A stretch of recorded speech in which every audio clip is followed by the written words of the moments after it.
Hi, so we're gonna go quickly through setting up the React Native environment on Ubuntu 24. I'm currently on Ubuntu 24 LTS, that's 24.0.1, 24.04.1, sorry. And so we're going to do a quick setup. The documentation here has gotten a lot better, but we're going to go through the video nonetheless. First, we need to set up Node installation instructions for your Node distribution. Let's open that in a new tab. LTS, what version did it say? A version to install Node 18 or newer, and the last LTS was version 20. There are many ways to install Node, but I've found this way to be the best because you use NVM, which you can then use later on to switch Node versions, especially if you're running multiple different types of frameworks or projects on your machine that needs different version of Node. It's beneficial to use NVM, and it's pretty simple, straightforward. Just copy these lines, paste them in your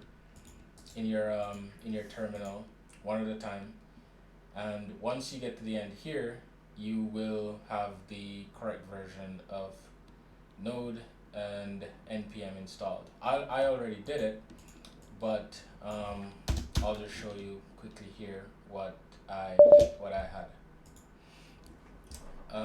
So you can check my Node version 20, version 10.8.2. So just follow these two instructions here and you'll install Node. Moving down to the next one is the Java development kit. From time to time, people have problems getting this one to work. I have had problems in the past on the last LTS version of Ubuntu, but this time was actually pretty straightforward. I don't remember where I found the commands. I'm gonna paste them in the video description, but these are essentially what I used. So first you want to run your sudo apt-update, which updates all your resources or your repositories. Come on.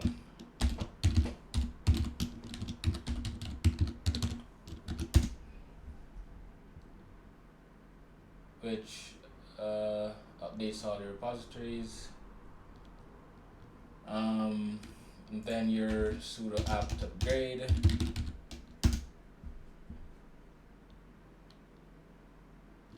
Okay, I should probably remove these. You probably won't see this when you're doing it, but I need to remove some packages, so ignore that for now. And then we will search for the available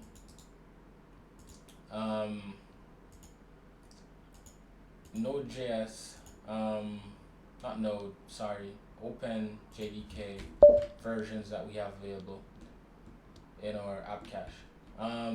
Currently, we want to install OPENJDk 17. That's because that's what the documentation said. It said currently recommends Node 17. Of course, you could choose to install another version and see, well, not see, most times these things don't work. So install version 17. I already did it, so I won't go forward with this part right now. Once you've done this, it will display to you all the versions that are available. See OPENJDk 17. You will see multiple versions here that you could install. The JRE version of JDK. I don't know what the difference is. I've used both of these in the past, but the JDK is what you'll need in your case. Once you've done that, all you need to do is install the version that you want from this list here. And so in my case, that is OPENJDk 17 JDK, which is this one right here. I already installed it, as I said, so I don't need to install it again. Once you've done that and it's successfully installed, that is it. Next, you need to set up your Android Studio. There are many ways of installing this. I'm sure you probably, if you've been Googling so far, you've probably come across many ways. But I am one of the lazy developers, and so I use the store. There's a pretty nice snap package in the store that I've been using now for about 3 years. It has always worked for me. I've never had any issues with it, and so I just do it this way. I've already installed this. When you're installing it for the first time, you don't need to set up anything. There aren't any special configurations or anything. You just click next, next, next until you get through the entire process. Once you land on this screen, you'll need to install the SDKs that you'll need for development, and this is important. I believe the Android API will be installed automatically, but you'll need to also install the operating systems, specific versions of the operating systems that you're going to need to run the project. In my case, I only need the latest one, which is Android 14.0. Once you tick on it and you click apply, it's going to download this SDK from the internet into the Android Studio platform. The next thing you need to do is to install your SDK tools. In some cases, these could be installed. I think it depends on the version of Android Studio that you install. These could already be installed, but if they're not, you can just install build tools, emulator, and platform tools. Once you get through this, if you will be using a virtual device or emulator, you'll need to set up your virtual devices. There will be a default one here called some pixel device.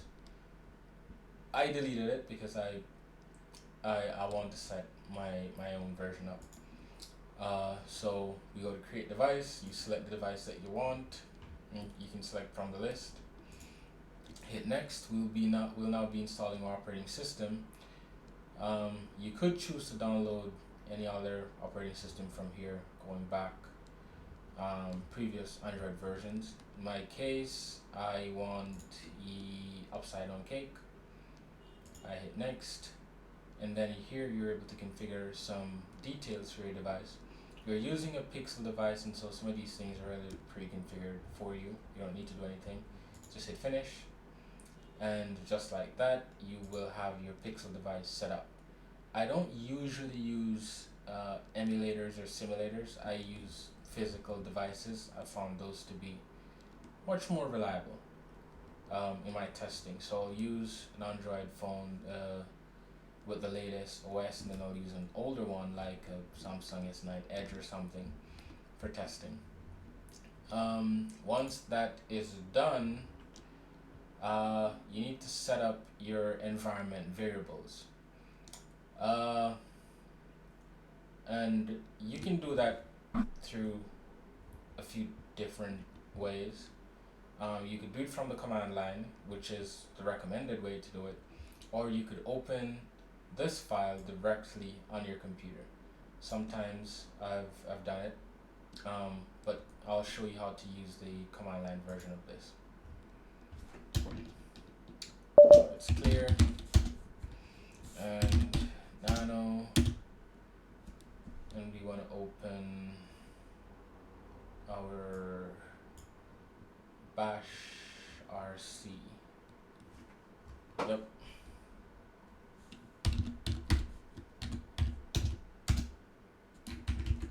Oops, this is not it.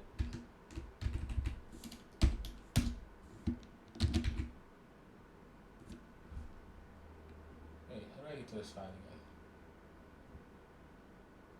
So it's at home, and sudo s, yeah, and then nano bash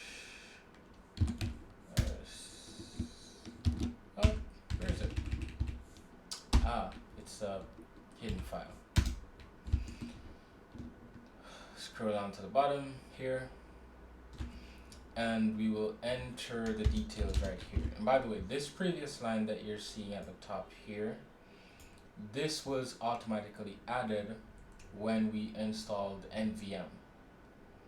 So you should see this in the file. If you don't, then you might need to manually enter these details.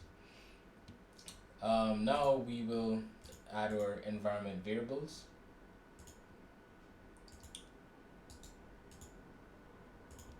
Just like that. And we want to take note of the locations, because these locations must exist. If they don't, then it won't work. We want to save, which is Control O, and then enter, and then Control to exit. Now we just want to confirm if our location stuff is set up correctly. So it's Android SDK, and we have our emulator file, and we have our platform tools, and that should be it. In my case, you can then go on, once this is done, you're basically done. You can then go on to create your React Native project. In my case, I'm using Expo, so I'll be setting up my Expo installation next, and I'll have a link to that video in a moment. And that's it. It's pretty easy.